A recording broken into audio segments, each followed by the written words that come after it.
Sebelumnya izin memperkenalkan diri terlebih dahulu. Saya, Nadila, sebagai podcaster yang akan memandu perjalanan acara podcast pada kesempatan kali ini.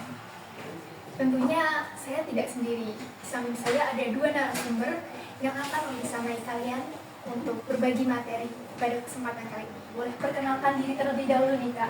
Pastinya teman-teman yang nonton ini udah pada penasaran siapa sih kakak-kakak ini. Halo semuanya, nama saya Alia Ahmad Maula, biasa dipanggil Lia. Saya mahasiswa sekolah tinggi dari UIN Sunan Kalijaga.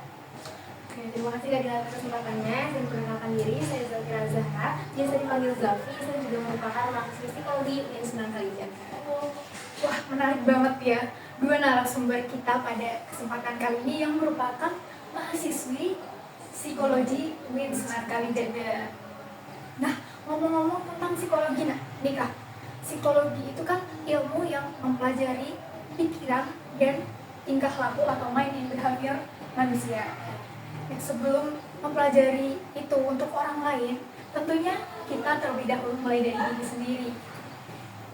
Gimana cara pandang kita, penilaian kita, maupun cara membangun konsep diri. Ngomong-ngomong soal konsep diri nih Kak. Jadi pada kesempatan kali ini,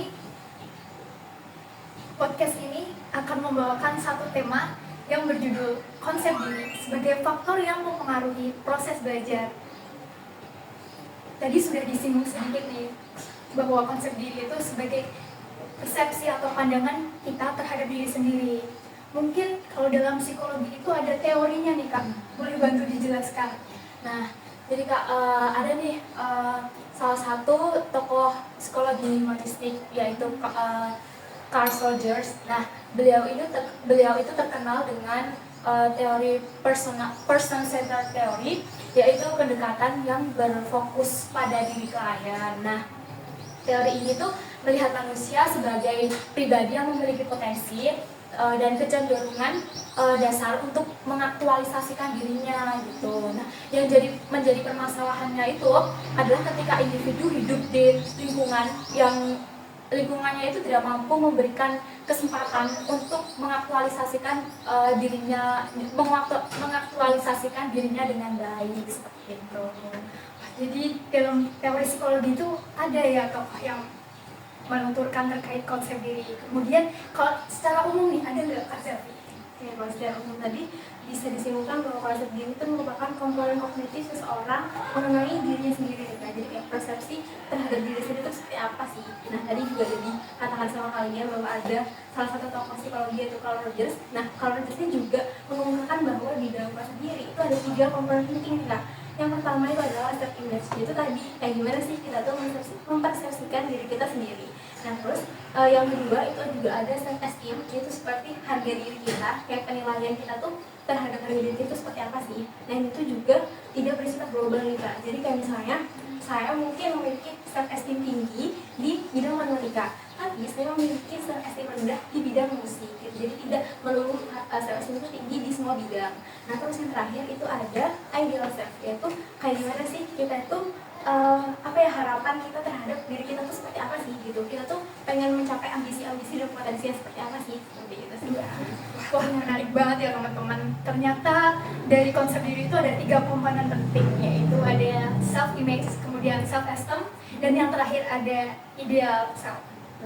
Nah, dari 3 komponen itu nih Kak, kenapa sih itu tuh masuk ke dalam komponen konsep diri, apa sepenting itu? Boleh tolong dijelaskan? Makasih Kak Dila, pertanyaannya menarik banget karena memang 3 komponen itu penting banget nih Kak. Karena kita tuh mempunyai yang namanya actualizing tendency, yaitu kecenderungan seseorang untuk memenuhi potensi yang semua orang tuh miliki. Atau kayak kita tuh sebagai fitrahnya, sebagai standarnya kan manusia tuh mengembangkan diri terus kan. Nah itu sangat penting gunanya untuk mengembangkan diri kita tersebut. Nah misalnya kan itu tadi sudah saya sebutkan juga yang 3 komponen itu tuh sangat berhubungan, sangat berkaitan.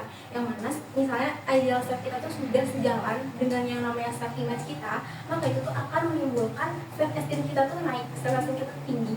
Yang mana itu juga akan membantu kita dalam mengaktualisasikan diri dengan lebih baik atau juga disebut kongres. Nah, terus sebaliknya, apabila kita tuh memiliki kesenjangan antara ideal self dan juga self image kita, maka itu akan menimbulkan ketidaksejahteraan psikologis kita dan juga kayak menghambat kita dalam mengaktualisasikan diri atau menggunakan incongruence seperti itu sih Kak. Sangat luar biasa sekali ya ternyata isi dari konsep diri yang dijelaskan oleh Kak Zalfi barusan nih. Nah, berarti konsep diri itu sangat penting ya Kak. Aku ada pertanyaan. Saya ada pertanyaan nih. Apakah konsep diri itu ada pengaruhnya terhadap proses belajar siswa, dan kira-kira kalau itu tuh berpengaruh, apa aspek yang dapat mempengaruhinya? Boleh tolong dijawab. Nah, tentu berpengaruh ya Kak.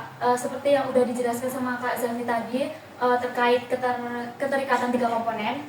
Nah, siswa yang memiliki konsep diri positif itu tuh akan lebih percaya diri dan termotivasi untuk belajar. Sebaliknya, siswa yang memiliki konsep diri negatif, dia tuh pasti akan cenderung merasa minder, terus dia cenderung merasa untuk enggan belajar karena merasa dia tuh tidak mampu dengan kemampuan dirinya sendiri gitu. Nah, konsep diri yang positif ini akan mendorong siswa dan akan mendorong siswa untuk terus berusaha dan untuk terus mengejar prestasinya seperti itu. Nah, ada nih Kak ada aspek yang mempengaruhi proses belajar siswa, yaitu aspek intelektual seperti persepsi tentang kemampuan kognitif kayak gitu.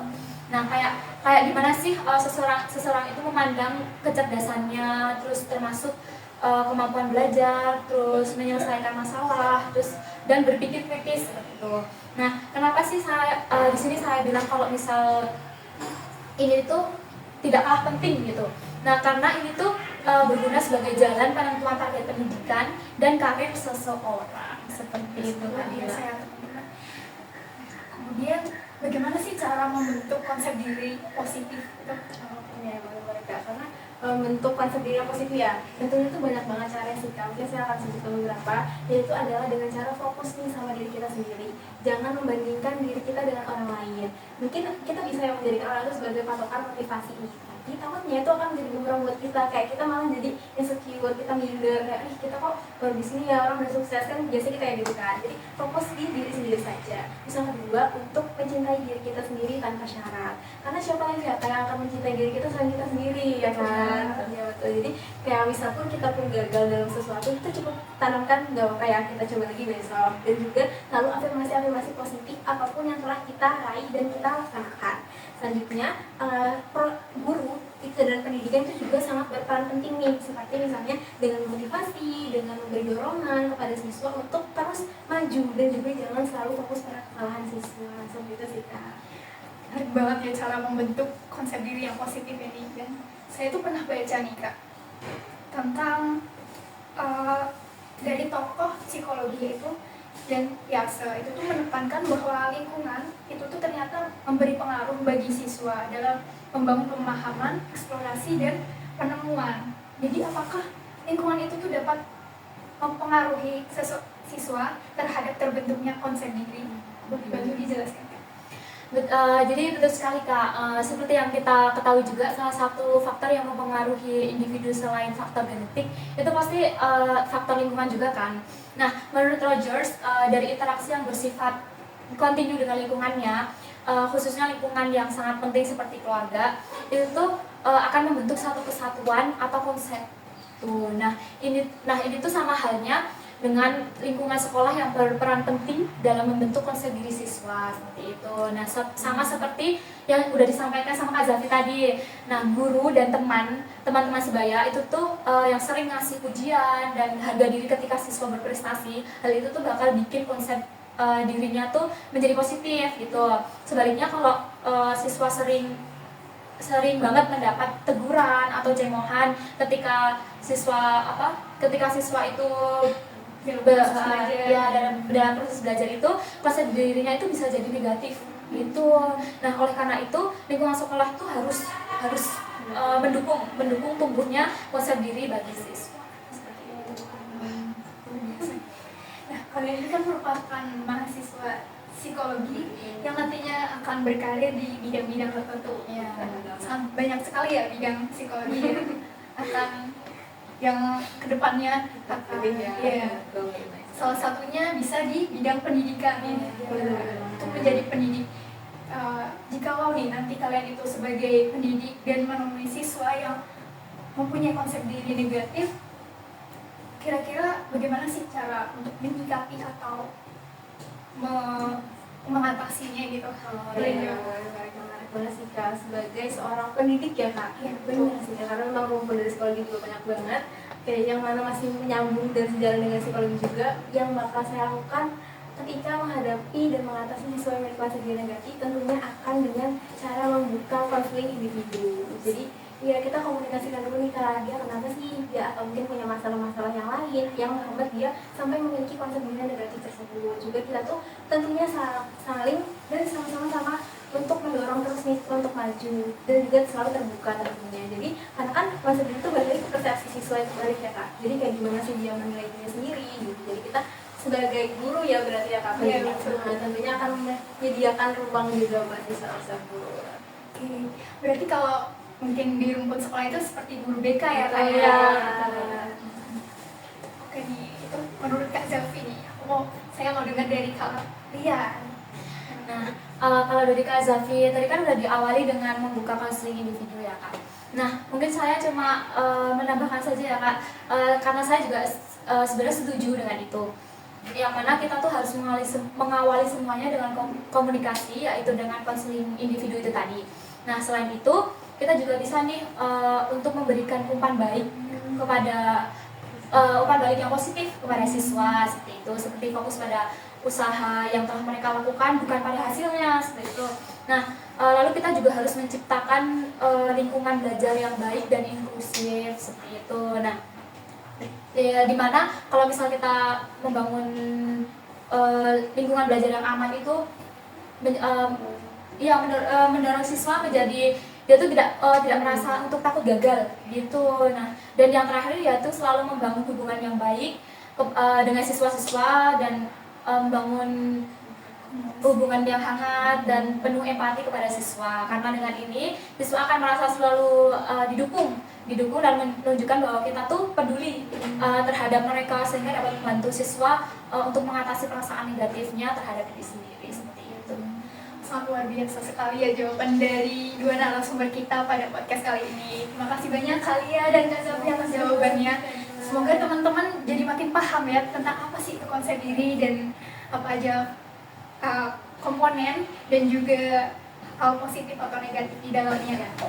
Demikianlah pembahasan pada podcast kali ini yang menekankan bahwa pentingnya konsep diri dalam proses pembelajaran siswa. Konsep diri dibentuk dari interaksi dengan orang lain dan mempengaruhi motivasi, kepercayaan diri dan serta kemampuan menghadapi tantangan. Konsep diri positif mendorong kemajuan dan sebaliknya konsep diri yang negatif menghambat kemajuan. Dan lingkungan juga amat penting bagi pengembangan konsep diri. Mari kita terus mendukung perkembangan konsep diri baik secara akademis maupun emosional agar dapat meraih potensi terbaik bagi siswa ataupun mahasiswa. Terima kasih telah mendengarkan. Mohon maaf apabila terdapat salah kata. Wassalamualaikum warahmatullahi wabarakatuh.